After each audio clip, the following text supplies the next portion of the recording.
అందరికీ మన్నాత. మత్తయి సువార్త 10వ అధ్యాయము 31వ వచనంలో, మీరు అనేకమైన పిచ్చుకల కంటే శ్రేష్ఠులు కారా? యేసుక్రీస్తు ప్రభులు వారు సెలవిస్తూ ఉన్నటువంటి మాట, భయపడవద్దు, మీరు అనేకమైన పిచ్చుకల కంటే శ్రేష్ఠులు. యేసు ప్రభులు వారు ప్రతి సందర్భంలో కూడా తన యొద్దకు వచ్చినటువంటి మానవాళిని, అలాగునే శ్రమలో ఉన్నటువంటి వారిని, వ్యాధులతో ఉన్నటువంటి వారిని ధైర్యపరిచారు, ఆదరించారు. భయపడవద్దు అని సెలవిచ్చి ఉన్నారు. భయపడవద్దు అని సెలవిచ్చినటువంటి ప్రభువు ఆ భయములన్నిటి నుండి విడిపించడానికి శక్తివంతుడు. ఆ శక్తివంతుడైనటువంటి ప్రభువు సెలవిస్తూ ఉన్నటువంటి మాట ఏమిటి అంటే, మీరు భయపడవద్దు, భయపడవద్దు అని పెద్దవారు చిన్నవారికి చెప్తారు. ఏం భయపడొద్దయ్యా, ఈ కష్టాలు తీరిపోతాయి, శ్రమలు తీరిపోతాయి, ఇబ్బందులు తీరిపోతాయి, ఏం భయపడవద్దు, ధైర్యంగా ఉండండి అని ఆ కష్టములను చూసినటువంటి వారు, ఆ ఇబ్బందులను ఎదుర్కొన్నటువంటి వారు, పెద్దవారైనటువంటి వారు చిన్నవారికి చెప్తారు. అలాగే యేసుక్రీస్తు ప్రభుల వారు భయపడవద్దు అని చెప్తూ ఉన్నారంటే, మన భయములన్నీ తీర్చడానికి ఆయన శక్తివంతులు, ఆయన బలవంతుడైనటువంటి దేవుడు. చూడండి, బలిపీఠమునొద్ద ఈ చిన్న పిచ్చుకలకే గూటి స్థలము దొరికిందంట. ఈ ఎన్నిక లేని పిచ్చుక, బలము లేనటువంటి పిచ్చుక, అతి చిన్నదైనటువంటి పిచ్చుక, ఈ పిచ్చుక బలిపీఠం దగ్గరికి వెళ్ళిపోతే యోగ్యులముగా, అర్హులముగా ఆయన తన స్వహస్తములతో చేసుకున్నటువంటి మనలను ఆయన గాయాలలో గూడుపెట్టుకునే కృప ప్రభు దయచేశారు. చూడండి, ఎంత కృప, ఎంత ఆశీర్వాదం మనకు. ఆయన గాయాలలో మనకు స్థానం ఇచ్చారు.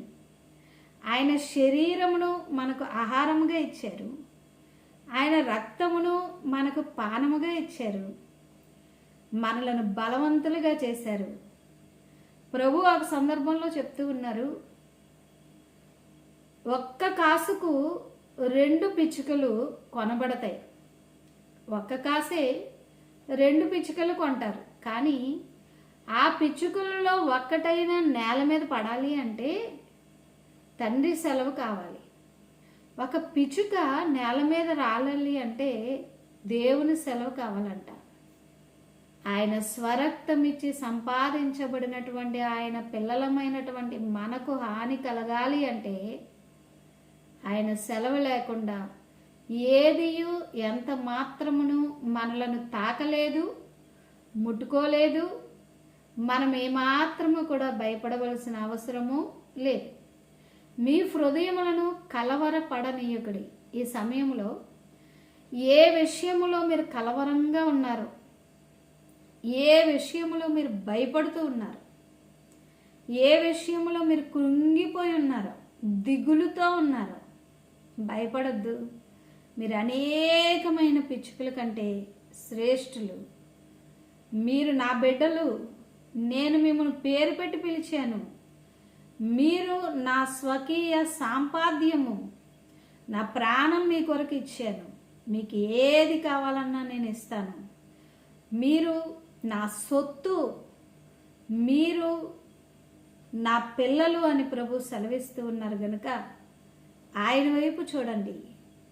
ఆయనను చూచినా అంతయు సరి. కాబట్టి ఈ శ్రమ వైపు చూసి కృంగిపోవద్దు. ఆయన వైపు చూసి ధైర్యంగా నిలబడదాం. ప్రార్థన చేసుకుందాం. మహోన్నతుడమైన తండ్రి, కృపగలిగిన దేవా, మీ నామమునకు స్తోత్రములు.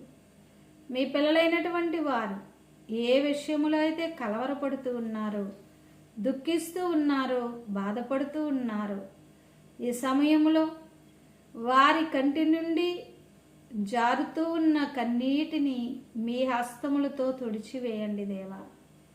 మీరు అనేకమైన పిచ్చుకల కంటే శ్రేష్ఠులు అని మీరు సెలవిచ్చి ఉన్నారు గనుక, మీ పిల్లలైనటువంటి వారిని మీరు విడవరు, ఎడబాయరు గనుక మా దేవా, మీ కృపతో నింపండి. ప్రతి కుటుంబంలో ప్రభువా కలవరాలు తీసివేయండి.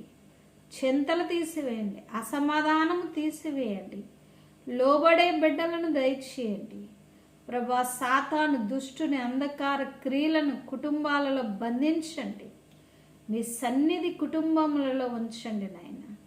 వాక్యముతో, ప్రార్థనతో, ధ్యానముతో నైనా మీ మహిమతో, మీ మహిమరాకడ కొరకు సిద్ధపడడానికి సహాయము చేయండి. అనారోగ్యవంతులకు ఆరోగ్యము దయచేయండి. అంతరంగములో బహిరంగములో ఉన్న కోరికలు తెచ్చండి. యేసయ్య పరిశుద్ధ నామంలో వేడుకుంటూ ఉన్నాము పరమ తండ్రి, ఆమేన్. అందరికీ మరణాత. God bless you.